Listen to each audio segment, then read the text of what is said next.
ધોરાજી ખાતે આવેલ જેતપુરના સરપંચ અને ત્યાંનો સમગ્ર પોલીસ સ્ટાફ સામસામે આવી ગયો છે। જાણો શું છે સમગ્ર મામલો। રાજકોટ જિલ્લાના ધોરાજીના તોરણિયા ગામમાં રહેતા પિતા પુત્રની જેતપુર ગામના એક વ્યક્તિએ રૂપિયા માટે ધાકધમકી આપતા હોવાની ફરિયાદ નોંધાવેલ, ત્યારે જેતપુર પોલીસ દ્વારા ગુનો નોંધી ધોરાજી પોલીસને સાથે રાખી પિતા પુત્રની અટક કર્યા બાદ જેતપુર તાલુકા પોલીસ મથકે લઈ આવેલ। ત્યારબાદ પૂછપરછ બાદ તોરણિયા જતા રહેલ, ત્યારે આરોપી પિતા પુત્રે સરપંચ અંકિત ટીલાડા પાસે જઈ જેતપુર પોલીસ 15,000 રૂપિયા માંગે છે, નહીં તો માર મારવાની ધમકી આપવાની વાત કરેલ છે। સરપંચ દ્વારા પોલીસ કામગીરીને લઈને મીડિયાને નિવેદન આપેલ હોય તથા ગ્રામજનો સાથે રાખી ધોરાજીમાં રેલી યોજી આવેદનપત્ર પણ આપેલ, જેનાથી પોલીસ ઉશ્કેરાઈ હતી।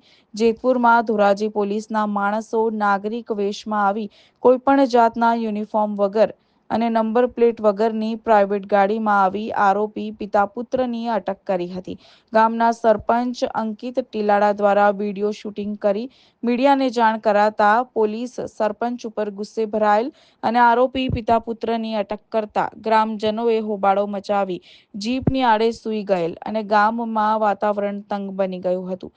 ધોરાજી પોલીસે સરપંચ વિરુદ્ધ ફરજ રૂકાવટનો કેસ નોંધી તેને સિતમ ગુજારવાનું શરૂ કર્યું હતું। ત્યારથી લઈ આજ સુધી દરરોજ 20 થી 25 પોલીસ દ્વારા ઘર પાસે અડિંગો જમાવી ધાકધમકી આપતા હોવાનું સરપંચ દ્વારા આક્ષેપો કરાયા છે। મારા પપ્પાએ અમારા સગા સંબંધીમાં પૈસા આપેલા હતા। એ પૈસા થોડા ટાઈમ પછી મારા પપ્પાએ પાછા માંગ્યા, એટલે એ લોકોએ જેતપુર તાલુકા પોલીસ સ્ટેશન ફરિયાદી કરી। એટલે મને ફોન આવ્યો કે તમારી માથે ફરિયાદ થઈ છે, તમારે જેતપુર તાલુકા પોલીસ સ્ટેશને આવવાનું હોય। એટલે અમે તાલુકા પોલીસ સ્ટેશને ગયા બાપ દીકરો। પછી મને ને મારા પપ્પાને બેને લોકઅપમાં પૂર્યા। લોકઅપમાં પૂરીને એમ કીધું કે તમારે છૂટવું હોય તો 15,000 રૂપિયા આપો। પછી અમે 15,000 રૂપિયા નહોતા દઈ શકીએ, પછી ના પાડી એટલે અમને બાપ દીકરાને બહાર કાઢીને માર્યા। એક રેવાભાઈ હતા ને પીઆઈ હતા, પીઆઈનું નામ તો નથી આવતું।